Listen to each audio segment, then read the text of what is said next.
Hello and welcome back to my channel. I'm so happy to have you here and I'm looking forward to this. This should be a lighthearted video for those of you that are just interested in the sort of cultural peculiarities of living in Calabria and maybe some things that you might not know about. I'm going to try to avoid cliches as much as possible because a lot of influencers have done similar videos to this one.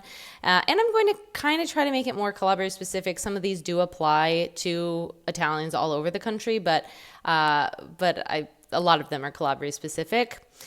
Everybody knows about like the Italian food rules, no cappuccino after 11 o'clock, or, that there's always laundry blowing in the wind, or the fact that people drive like madmen. Cash is still really prevalent here, those kinds of things. But I want to go beyond that because there are some funny cultural peculiarities that I think that if you moved here, you might be a little surprised by. I mean, it's nothing shocking, but certainly something that might just take you back a little bit, right? It might make you question things like, why are they doing that? That's so bizarre. So let's get into it. The first one, and I think that this one really applies to Italians broadly speaking, but this is especially true in the South. Italians don't know how to stand in lines. And I just think that this is such a funny thing. I'm not really sure where this comes from. This might just come down to the way that we do education in the US. I think that from a very young age, we're told to stand in line, keep your hands to yourself, what is it? Your indoor voice, use your indoor voice, these kinds of things, okay? And that's just kind of a funny thing when you come to Italy. They don't really do lines anywhere. Like everywhere you go, even if you go to the meat counter or the deli or something like that, they always have a ticket that you're supposed to take. And if you don't know that, then it could be really confusing and kind of, I don't know, make you look like an idiot, frankly, because you don't know what the norms are. If you go to the post office, same thing. You always take a ticket. Any kind of bureaucratic office, you're going to take a ticket. They never stand in lines. This is especially funny when you go to the airport because then when it comes time for people to line up and start boarding, it's like Italians just kind of gather.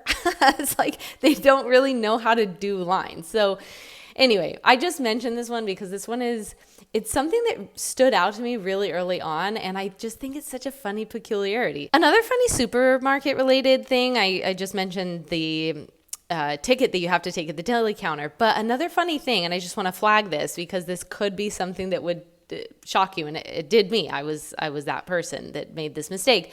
But you're supposed to weigh and tag your own produce and fruits and vegetables, that kind of thing, okay? If you don't do that and you go to the counter, they don't have a way to tag your groceries or like scan them for you. And it creates this really awkward scene at the grocery store. Make sure that if you go to an Italian supermarket, you are supposed to weigh and tag your own veggies, okay? Now, the bidets. Every Italian household here in the South has a bidet. And the reason why I mentioned this one is kind of a more Calabria-specific thing. It's not Calabria-specific. This is true throughout a lot of Italy. But last summer, I went up to Milan and they didn't have a bidet in the Airbnb that I was staying in, and I was upset, okay? So it's something that I've gotten really used to, and yeah, I guess it's kind of a taboo. It's kind of a weird thing to talk about and mention. But once you get used to that being part of your regular life and being part of a regular household, it's really unpleasant when you go to a place that doesn't have one. And I think that just because I've been spending a lot of time in Italy and also in the Middle East where, people over there use bidets all the time. They take all different forms, but essentially the concept is the same thing.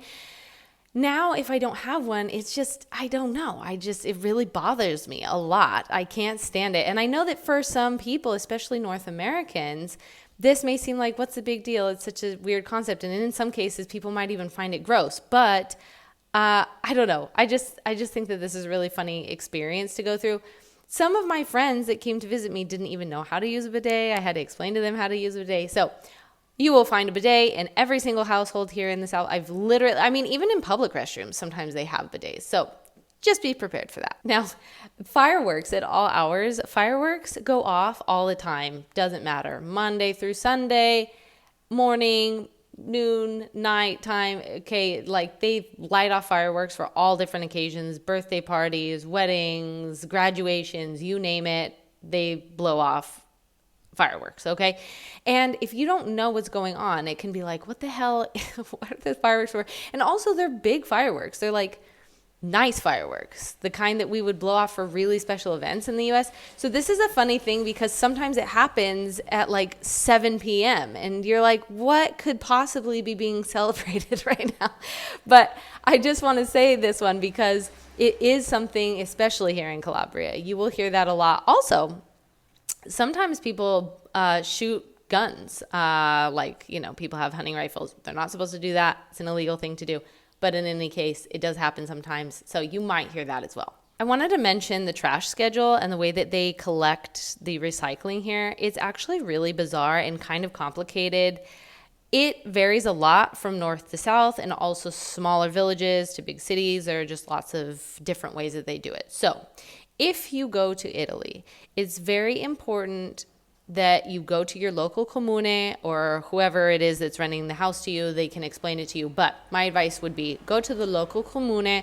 They will give you a little schedule like this, okay, that has all of the information on it. And it will tell you exactly what items you need to put out on what days. And that is going to save you a lot of work. It's also just going to make sure that you don't put out your trash on the wrong day. Basically, you're supposed to divide your trash depending on whatever the object is. So if it's like plastic or paper, organic materials, whatever, they all have different bins. And then you set out the trash on certain days, depending on which kind.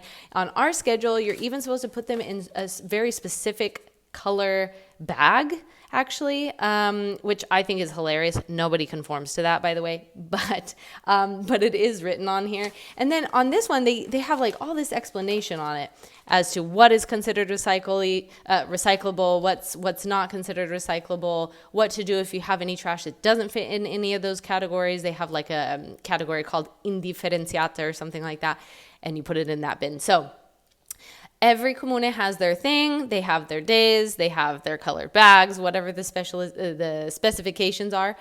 But in addition to that, they also have a different way that they like you to set out the trash. Like some of them are cool with you just putting it on the ground. Some want you to hang it up. Like just make sure that you're doing it the right way.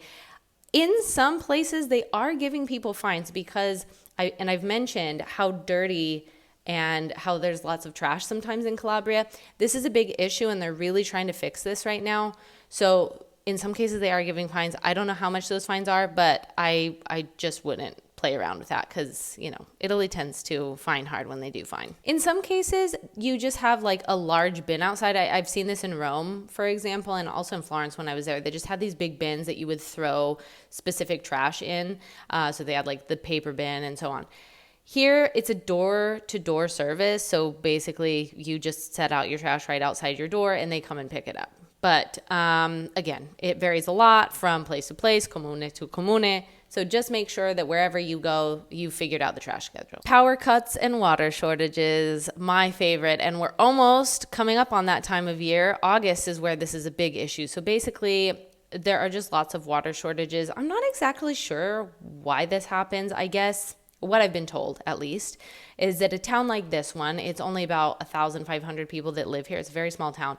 But during the summertime, there are a lot of Calabrians that move to the north that then come back down to visit their family during the summertime.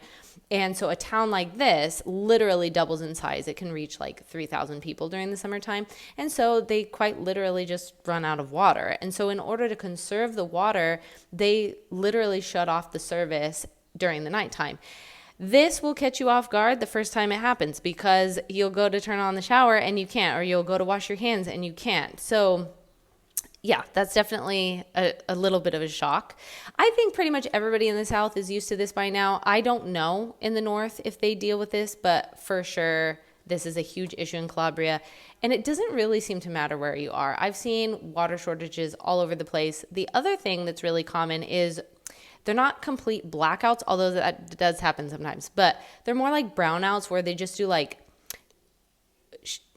they keep shorting the amount of electricity that's available. So sometimes like the lights will flicker, or in some cases the lights will go off, but usually it's not for very long. But again, they do this just to conserve energy. again, these are infrastructure issues that still need to be resolved, and they are working on it, but that is something that I think would catch a lot of people off guard. Now, I think that for some people, the hospitality here can be a bit overwhelming.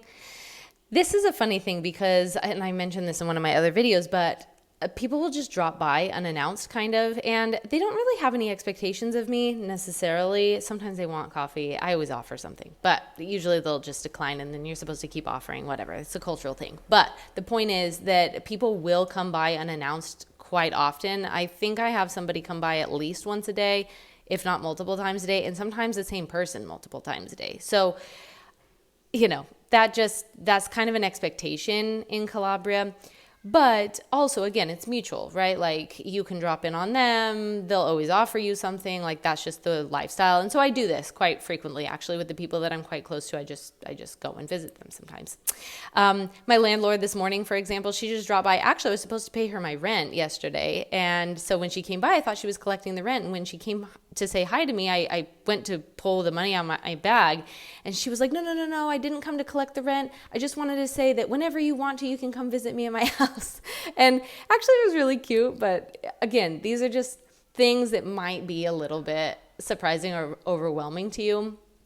Also, if you're invited to somebody's home to celebrate or just to have dinner or attend whatever kind of gathering, they're going to feed you a lot of food. They're going to go nonstop until you're very firm. In some cases, I even block the spoon. One of the ladies here, she used to just completely overfeed me, and I would block the spoon.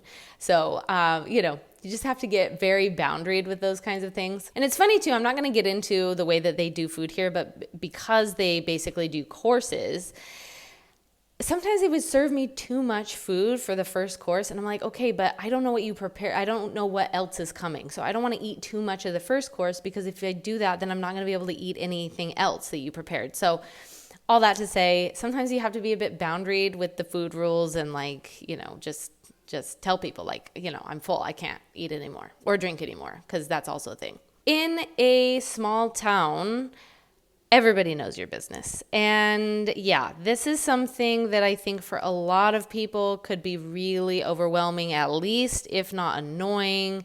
And I mean, it's pretty frequent that people would be like, oh, I heard whatever, or I saw that you came home at 11 yesterday. I'm like, mind your business. This is kind of a cultural thing that you just have to get used to.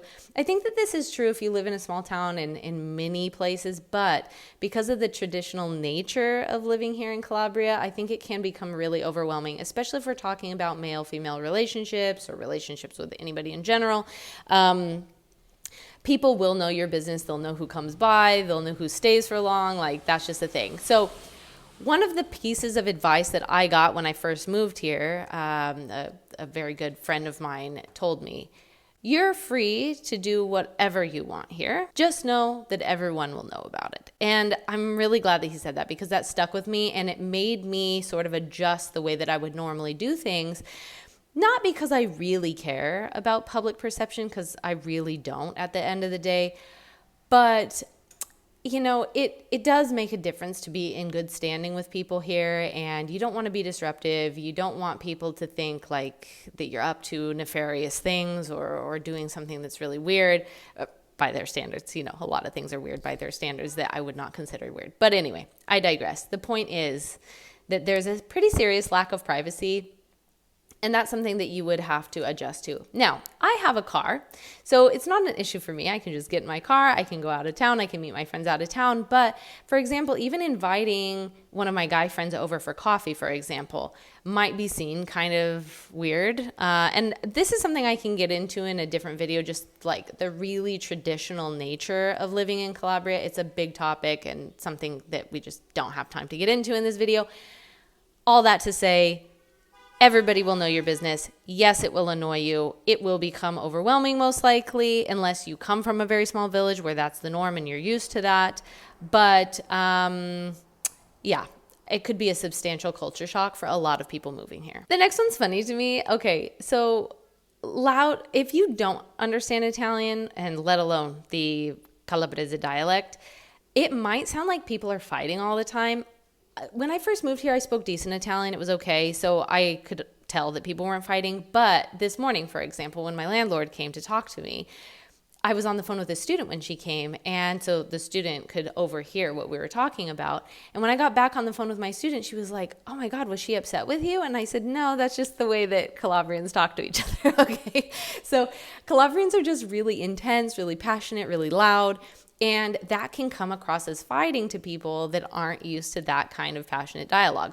What's funny about this is that this is part of my natural nature. And sometimes when I interact with people that are outside of the culture, people think that I'm being disruptive or even like confrontational or like too intense. I've been told that I'm too intense. And I'm like, well, this is totally normal in Calabria. And I get away with it a lot when I'm here just because, nobody cares. Everybody's like this. But most likely they're not fighting. Okay, there are some cases where I've seen people get into it, but most likely they're just talking, and they're talking very passionately, and that's something that you might have to get used to. Or you can learn the language, and then you'll be able to decipher when people are fighting or not. The road rules here are definitely flexible.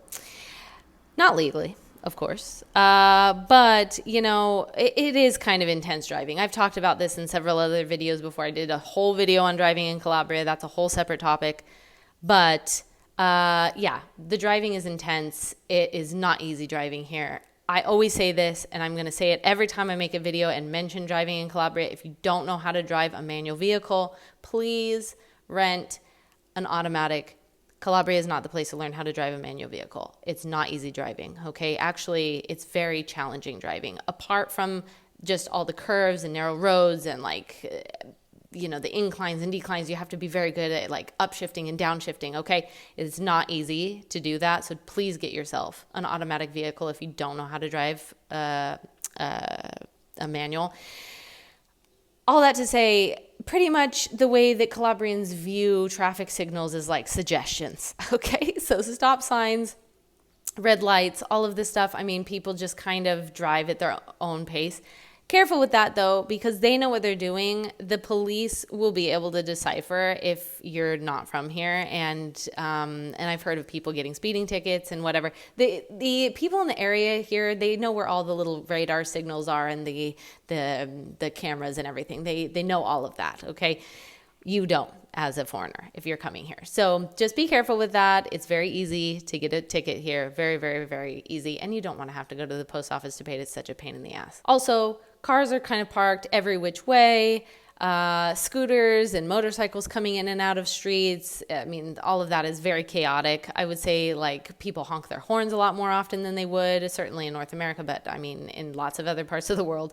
The other thing is if you cross the street, cross at your own risk because people don't necessarily stop for you. They might if you're in a crosswalk, but just keep that in mind that especially if you're crossing where there's no crosswalk, cross at your own risk. They're not necessarily going to stop. And the last thing that I'm going to mention is the death notices that are posted in public squares and just like on buildings and stuff. That could be kind of weird for some people. I'm just mentioning it as a peculiarity. Again, I don't know if this is something that they do in the North. I haven't ever noticed it when I went up there. But here in the South, they're everywhere, okay? You see them like on the entrance of every town, certainly by the local church, wherever there's a plaza or something like that, they usually have some kind of death notice because the funerals are public and people can come and give their condolences to the family and so on. It's kind of cute and sweet, and it usually has a photo and like the names of the family members that they left behind. And I just think that it's kind of a funny peculiarity because in the States, at least when I was growing up, things have become digitalized, so it's probably different now. But at least when I was growing up, people used to put it in the newspaper, right? Or the local media would announce it. So that's just kind of a funny peculiarity, maybe not so funny, but I just think that it's a bit odd and strange and something that you might not quite understand unless you knew what you were looking at. Thank you so much for watching. This is kind of a fun one for me to make because it's just, interesting to think about the differences in culture that we have from place to place. So if you like this video, like, share, comment, subscribe, all of that really helps out the channel. I'm so happy to have all of you here and to be able to share all of this information with you. Thank you so much for being here, and I will see you in the next video.